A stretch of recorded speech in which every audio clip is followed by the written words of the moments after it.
Hello everyone. Now we explore topic called radar and communications waveform classification using deep learning. Let's start. Contents. Introduction. Generate radar waveforms. Feature extraction using Wignerville distribution. Set up deep learning network. Train the network.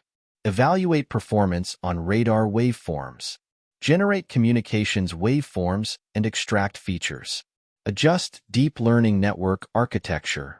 Evaluate performance on all signals. Conclusion. Introduction. This presentation shows how to classify radar and communications waveforms using the Wignerville distribution, WVD, and a deep convolutional neural network, CNN.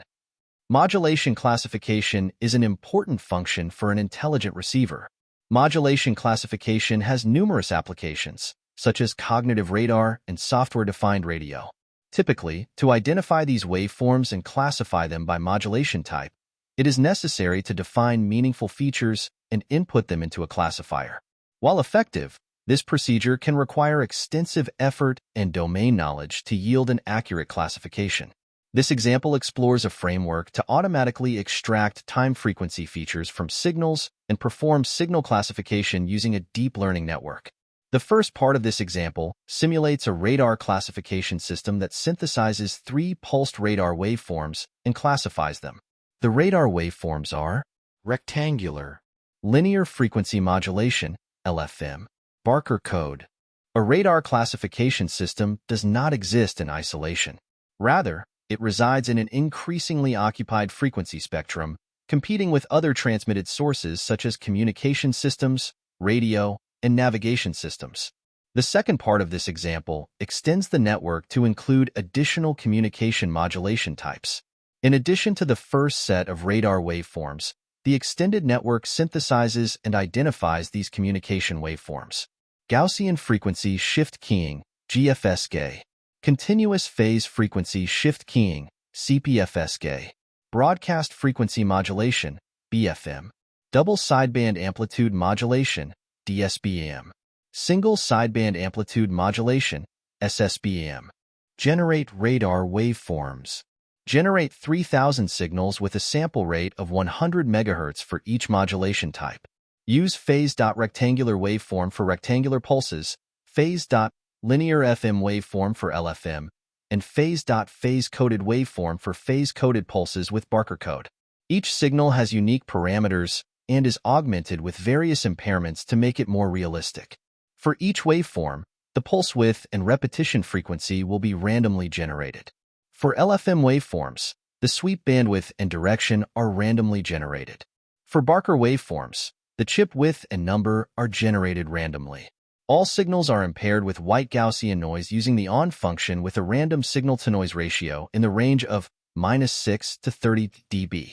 A frequency offset with a random carrier frequency in the range of fs/6, fs/5 is applied to each signal using the COM phase frequency offset object.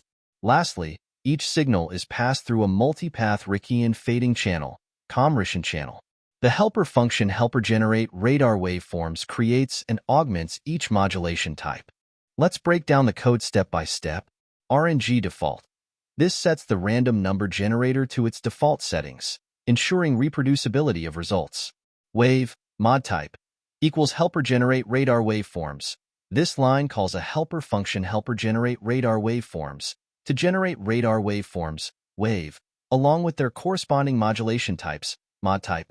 The details of this function are not provided, but it's assumed to generate waveform data. IDLFM equals find, mod type equals LFM, 3.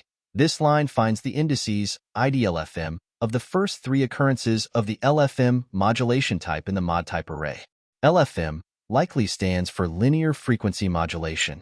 NFFD equals 2 next pow 2, length, wave 1e. This calculates the length of the first waveform, wave 1e, finds the next power of 2 greater than or equal to that length, and assigns it to NFFD. This is for ensuring efficient computation of the fast Fourier transform, FFT. F equals 0 sadface NFFD /2-1 /NFFD *100E6. This initializes the frequency axis, F, for plotting. It creates a range of frequencies from 0 to the Nyquist frequency, half of the sampling frequency, NFFD/2, scaled to megahertz. Figure. This creates a new figure window for plotting.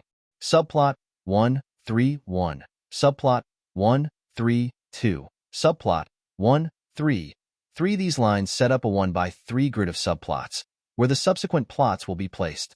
Z equals FFT, wave ideal FM 1, NFFD. Z equals FFT, wave ideal FM 2, NFFD. Z equals FFT, wave ideal FM 3, NFFD.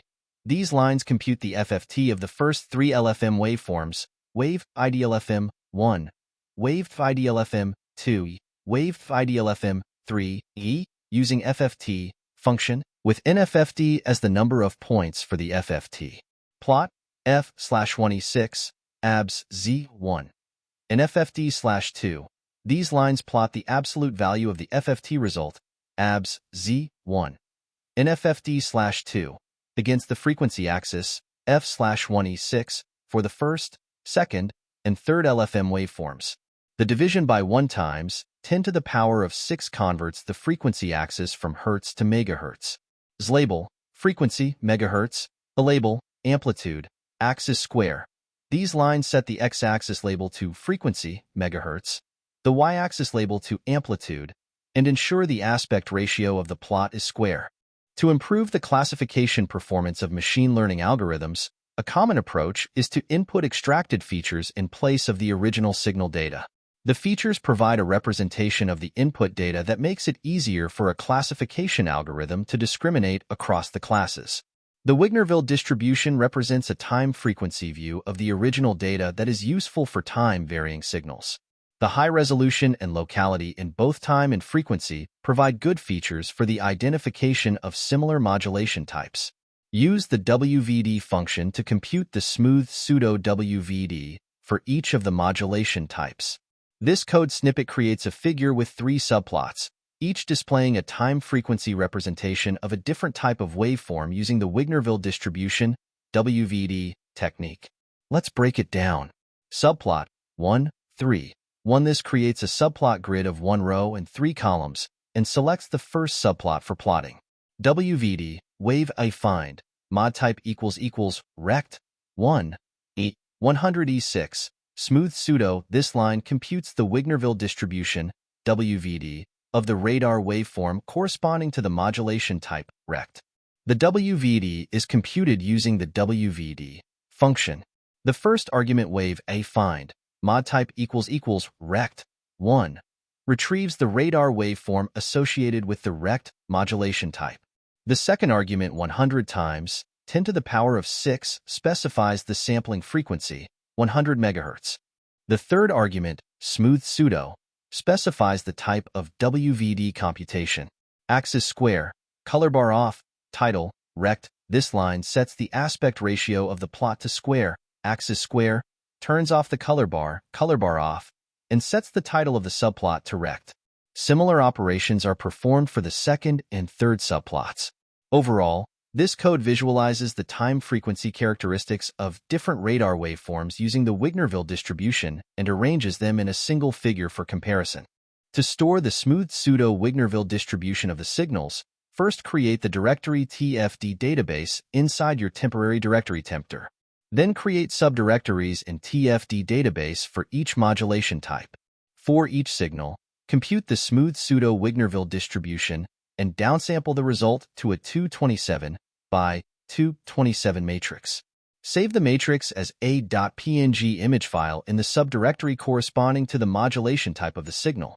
The helper function helper_generate_tft files performs all these steps. This process will take several minutes due to the large database size and the complexity of the WVD algorithm. You can replace Tempter with another directory where you have write permission. This code snippet seems to be part of a script or program designed to generate time-frequency distribution, TFD files for radar waveforms. Let's go through it step by step. Parent dr = tempter. This line assigns the temporary directory path to the variable parent dr. Temporary directories are often used for storing files that are only needed temporarily during the execution of a program. Data dr = tfd database. This line sets the name of the directory where the TFD files will be stored to TFD database. This directory will be a subdirectory of the temporary directory specified by parent dr. Helper generate TF files, parent dr, data dr, wave, mod type, 100E6. This line calls a helper function named helper generate TF files with 5 arguments. Parent dr, the parent directory where the TFD files will be stored. Data dr, the name of the subdirectory within parent dr where the TFD files will be saved. Wave, this likely contains the radar waveform data. Mod type, this likely contains the modulation types corresponding to each waveform in wave. 100 times 10 to the power of 6. This specifies the sampling frequency of the radar waveforms as 100 MHz. Overall, this code is responsible for setting up directories and then calling a helper function to generate TFD files based on radar waveform data. The TFD files are likely used for further analysis or processing in radar signal processing applications. Create an image data store object for the created folder to manage the image files used for training the deep learning network. This step avoids having to load all images into memory. Specify the label source to be folder names. This assigns the modulation type of each signal according to the folder name. This code snippet appears to be involved in setting up an image data store for image classification or deep learning tasks. Let's break it down. Folders equals full file, parent dr, data dr, rect, LFM, Barker E. This line constructs a cell array of folder paths, folders, using the full file function. It combines the parent dr, data dr, and 3 folder names, rect, LFM, Barker, into full paths. IMS equals image data store, folders, file extensions, .png, label source, folder names, readfcn, at readtfd for squeezenet. This line creates an image data store, IMS, from the folders specified in folders. Here are the arguments passed to image data store. Folders, the paths to the folders containing the image data. File extensions, .png, specifies that the images to be included in the image data store should have the extension .png. Label source, folder names, specifies that the labels for the images should be derived from the names of the folders. Readfcn, at readtfd for squeezenet, specifies a custom function, readtfd for squeezenet, to be used for reading the images. This function might perform specific pre-processing or formatting required for a neural network like squeezenet. Overall, this code sets up an image data store with images from multiple folders, assigns labels based on folder names, and specifies a custom function for reading the images, possibly for compatibility with a specific neural network architecture like squeezenet. The network is trained with 80% of the data and tested on with 10%. The remaining 10% is used for validation. Use the split each label function to divide the image data store into training, validation, and testing sets. Get IMS train, IMS test, IMS validation equals split each label, IMS 0.8, 0.1. Before the deep learning network can be trained, define the network architecture. This example utilizes transfer learning squeezenet, a deep CNN created for image classification. Transfer learning is the process of retraining an existing neural network to classify new targets. This network accepts image input of size 227 by 227 by 3. Prior to input to the network, the custom read function readtfd for squeezenet transforms the two-dimensional time frequency distribution to an RGB image of the correct size. Squeezenet performs classification of 1,000 categories in its default configuration. Load squeezenet. Get net equals squeezenet. Extract the layer graph from the network. Confirm that squeezenet is configured for images of size 227 by 227 by 3. This code snippet appears to be part of a deep learning model setup, specifically involving an image classification task using a neural network architecture, possibly squeezenet. Let's dissect it. LaGraph SQZ equals layer graph, net. This line creates a layer graph, LaGraph SQZ, from a pre-trained neural network, net. The layer graph represents the architecture of the neural network, including its layers and connections. LaGraph SQZ, layers. 1. This line accesses the first layer of the layer graph, LaGraph SQZ. The first layer is expected to be an image input layer, responsible for handling input images. The output, ANS, shows the properties of the first layer, which is an image input layer. Name, data. The name of the layer is data. Input size, 227, 227.3. The input size specifies the dimensions of the input images expected by the network. In this case, images of size 227 by 227 pixels with 3 channels, RGB, are expected. Hyperparameters. Data augmentation, none. Specifies that no data augmentation is applied to the input images. Data augmentation techniques are often used to increase the diversity of the training dataset by applying random transformations such as rotation, scaling, or flipping to the input images. Normalization. Zero center. Specifies that the input images are normalized by subtracting the mean pixel value. This helps in centering the pixel values around 0. Normalization dimension. Auto. Specifies that the normalization is applied across all dimensions of the input images. Mean, 1 by 1 by 3 single, specifies the mean pixel value used for normalization. The mean is calculated across all training images and is a 1 by 1 by 3 array, 4 RGB images, indicating the mean value for each channel, red, green, blue. Overall, this code sets up the first layer of a neural network model for image classification, specifying the input size, data pre-processing techniques, normalization, and other hyperparameters. To tune SqueezeNet for this example, 3 of the last 6 layers need to be modified to classify the 3 radar modulation types of interest. Inspect the last 6 network layers. This code snippet is related to modifying a neural network architecture, specifically a SqueezeNet model. Let's analyze it step by step. LaGraph SQZ, layers, end 5. In this line accesses the last 6 layers, end 5, end of the layer graph, LaGraph SQZ. It retrieves a subset of layers from the end of the network architecture. The output shows the properties of each of these layers. Drop 9. Dropout layer with a dropout rate of 50%. Dropout layers are used to prevent overfitting by randomly setting a fraction of input units to 0 during training. CONV10. Convolutional layer with 1000 filters of size 1 by 1 by 512, stride of 1, and padding of E0000. This layer is typically used for reducing the dimensionality of the feature maps. RELF_CONV10.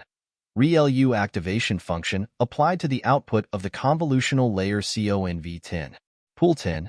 2D global average pooling layer, which reduces each feature map to a single value by averaging over the spatial dimensions.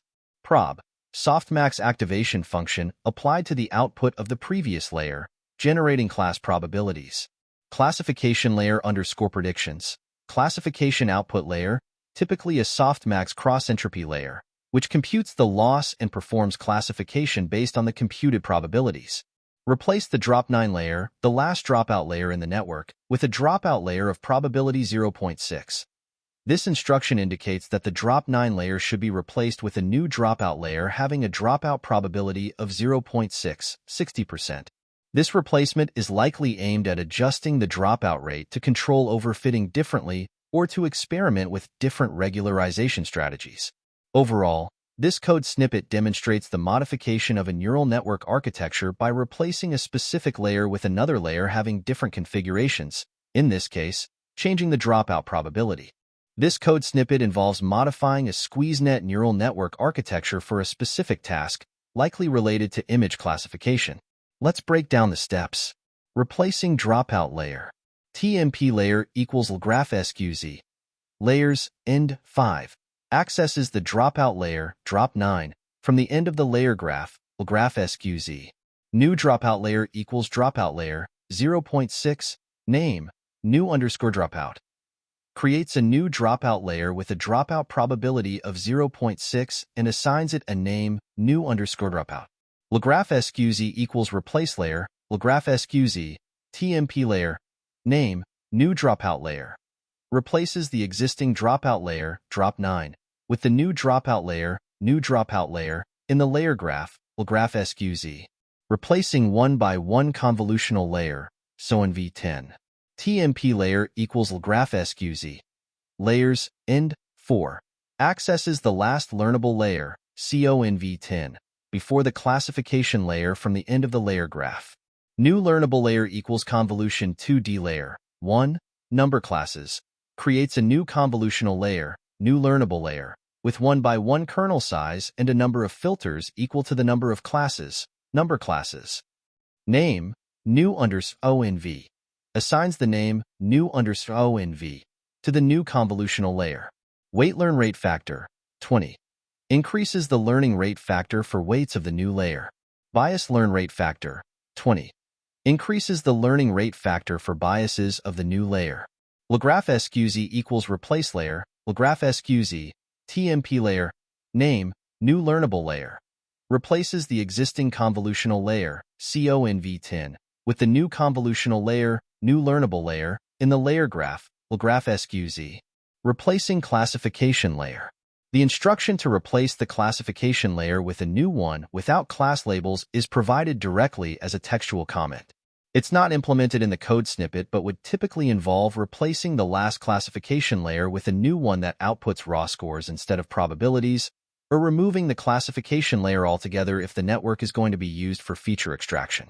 Overall, this code segment demonstrates how to modify a pre-trained SqueezeNet model by replacing specific layers with new layers tailored for a particular task, such as adjusting dropout rates and modifying the number of filters in a convolutional layer. His code snippet continues the modification of a SqueezeNet neural network architecture for training. Here's the breakdown. Replacing classification layer. TMP layer equals Lagraph sqz. Layers, end. Accesses the last layer, new_class output, of the layer graph, Lagraph sqz. New class layer equals classification layer, name, new_class output. Creates a new classification layer, new class layer, and assigns it the name new_class output. Lagraph sqz equals replace layer, Lagraph sqz, TMP layer, name, new class layer. Replaces the existing classification layer with the new classification layer in the layer graph. Inspecting last 6 layers. Lagraph sqz, layers, end, 5. End displays the last 6 layers of the modified network, confirming the changes made. The output shows the names and types of each layer, along with any specific configurations. It confirms that the dropout, convolutional, and output layers have been successfully changed. Choosing training options. This part of the text instructs to choose options for the training process to ensure good network performance. It suggests referring to the training options documentation for a description of each option. This indicates that further details on how to set up the training process can be found in the documentation of the deep learning framework being used, such as MATLAB's training options. In summary, this code segment concludes the modification of the SqueezeNet architecture and prepares for the training process by replacing the classification layer and confirming the changes made to the network's architecture. It also hints at the need to set up appropriate training options for optimal training performance. This code snippet sets up training options for training a neural network using stochastic gradient descent with momentum, SGDM, as the optimization algorithm. Here's the explanation of each option. SGDM specifies the use of the stochastic gradient descent with momentum optimizer. Mini-batch size, 128. Sets the mini-batch size to 128. Mini-batch size defines the number of samples that will be propagated through the network before updating the parameters. Max epochs, 5. Defines the maximum number of epochs for training the network. An epoch refers to one complete pass through the entire training dataset. Initial learn rate, 1 times 10 to the power of -3, sets the initial learning rate to 0.001. The learning rate determines the step size at which the weights of the network are updated during training. Shuffle, every epoch, specifies that the training data should be shuffled at the beginning of each epoch. Shuffling helps in preventing the model from memorizing the order of the training data and improves generalization. Verbose, false, disables verbose mode during training. When set to false, it suppresses the display of progress information in the command window during training. Plots, training progress, requests to plot the training progress during training. This option generates plots showing the training loss and accuracy over epochs, providing visual insights into the training process. Validation data, IMDS validation, specifies the validation data to be used during training. IMS validation likely refers to the validation image data store, containing validation images and their corresponding labels. In summary, these options configure the training process for the neural network, including optimization algorithm, mini-batch size, number of epochs, learning rate, shuffling of data, verbosity of output, plotting of training progress, and validation data. Train the network. Use the train network command to train the created CNN. Because the data set is large in size, the process can take several minutes. If your machine has a GPU and parallel computing toolbox, then MATLAB automatically uses the GPU for training. Otherwise, it uses the CPU. The training accuracy plots in the figure show the progress of the network's learning across all iterations. On the 3 radar modulation types, the network classifies almost 100% of the training signals correctly. Get TrainNet equals train network, IMS train, will graph SQZ, options. Training progress figure shows the training progress visualization generated by MATLAB, provides a plot of training accuracy and loss across epochs and iterations, displays additional details such as validation accuracy, training time, epochs, iterations, etc. in the results section. Evaluate performance on radar waveforms. Use the train network to classify the testing data using the classify command. A confusion matrix is one method to visualize classification performance. Use the confusion chart command to calculate and visualize the classification accuracy. For the 3 modulation types input to the network, almost all of the phase-coded, LFM, and rectangular waveforms are correctly identified by the network. The provided code performs the following tasks. Classification. The classify function is used to classify the test images, IMS test, using the trained neural network, TrainNet. It returns the predicted labels for the test images. Visualization. A figure is created to visualize the confusion matrix using the confusion chart function. The actual labels, IMS test, labels, and the predicted labels, predicted, are passed as inputs to the confusion chart function. Additionally, the normalization parameter is set to column normalized, which means the confusion matrix will be normalized along columns. This normalization allows for comparison of class performance regardless of the class distribution in the dataset. Overall, this code snippet is used to classify test images using a trained neural network and then visualize the performance of the classification model through a confusion matrix. When we observe the confusion matrix, the majority of instances, 96.2%, belonging to the Barker class have been correctly classified by the model. There is a small percentage, 3.8%, of Barker instances that have been misclassified as rectangular. We'll delve into the subsequent slides in the second part of the video series on radar and communications waveform classification using deep learning. Thank you for your attention and understanding. See you in the next video.